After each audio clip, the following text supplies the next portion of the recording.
Je suis la gardienne de la case de Momo. Le roi Massa Daoula est longtemps resté sans avoir d'enfant. Donc, avec la naissance de Momo, elle occupa dès son adolescence la place de premier garçon du roi.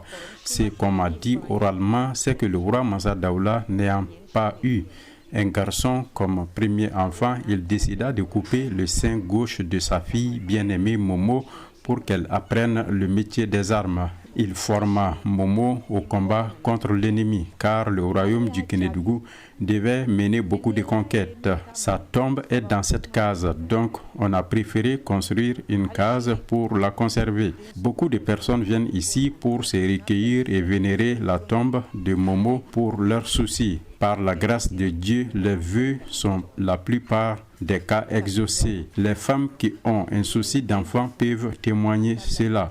Le nom de Momo, l'héroïne de Sikasso, a dépassé toutes les frontières. Sa tombe mérite vraiment d'être entretenue. Tout ce qui est là, c'est nous-mêmes qui l'ont fait pour que sa tombe ne disparaisse pas pour les générations futures.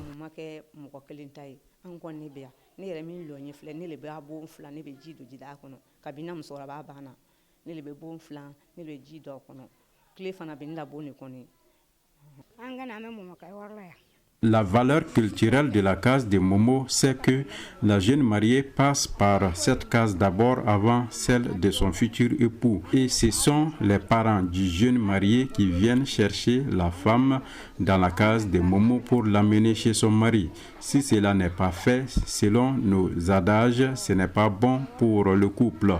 Cette case est sacrée pour nous. J'ai accompagné beaucoup de personnes dans cette case pour leurs besoins.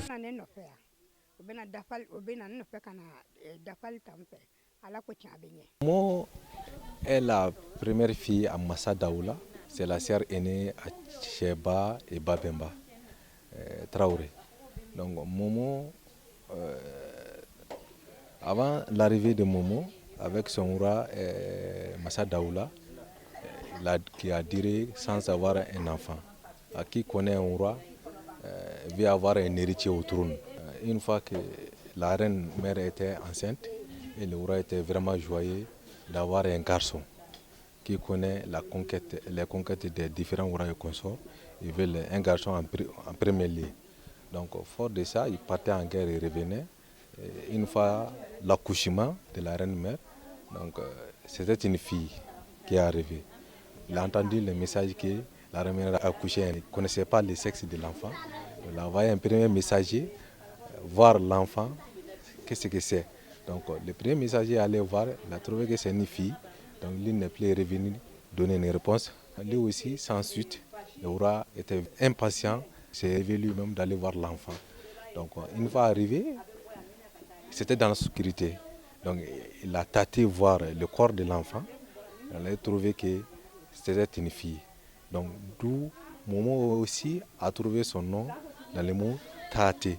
Donc c'est dit Momo, en Bamara. En Bamara, ça veut dire Momo, Karlaje. Donc il y a d'autres qui disent que c'est le deuxième messager qui est d'aller voir quand il est retourné. Ça c'est une version des faits. Quand il est retourné, ce dernier lui a fait savoir que lui n'a pas tâté voir l'enfant. Quand elle a grandi, elle a vu que son papa était un roi, d'où elle doit faire face maintenant aux différentes conquêtes que son papa entreprenait.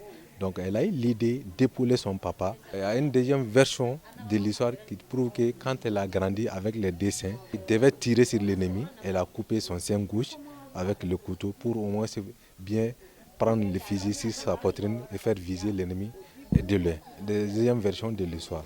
On doit retenir d'elle que la première Amazone du royaume de Kénédougou, qui a mené pas mal de conquêtes à travers son papa. Donc, et cela a trouvé que ses deux frères étaient vraiment tout petits. Donc, c'est elle qui devait épauler les papas en question afin de faire procéder aux différentes conquêtes pour au moins agrandir le royaume au fur et à mesure. Donc, elle a eu à déjouer pas mal de guerres quand ses deux frères ont grandi. et qui ont transféré la capitale au site actuel d'où Sikasso se trouve maintenant. Et ça, c'est dû à son frère qui le suit, Tcheba.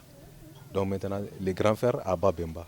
Donc, lors de l'arrivée de l'homme Samori Touré, elle a empêché Samori de rentrer dans le royaume de Kénédougou. À travers ça aussi, elle a joué un grand rôle lors de la conquête de Fafa Togola et de Kenya. Donc maintenant, elle est parvenue à déjouer lui aussi ses stratégies de guerre face au royaume de Kénédougou ici. Momo était un humaniste qui songeait vraiment au tout petit, d'où l'histoire retient qu'elle a eu à ériger un orphelinat au Burkina, où elle donnait à manger aux tout petits là-bas. Donc on les élevait dans cet orphelinat là-bas encore. Donc voilà l'histoire qu'on peut retenir à travers Momo, d'où on a érigé une case en lait et placée à Boula, à moi aussi, où elle se retrouve et se repose éternellement là-bas. C'est juste après la prise de Sikasso, 2 ans après qu'elle est décédée.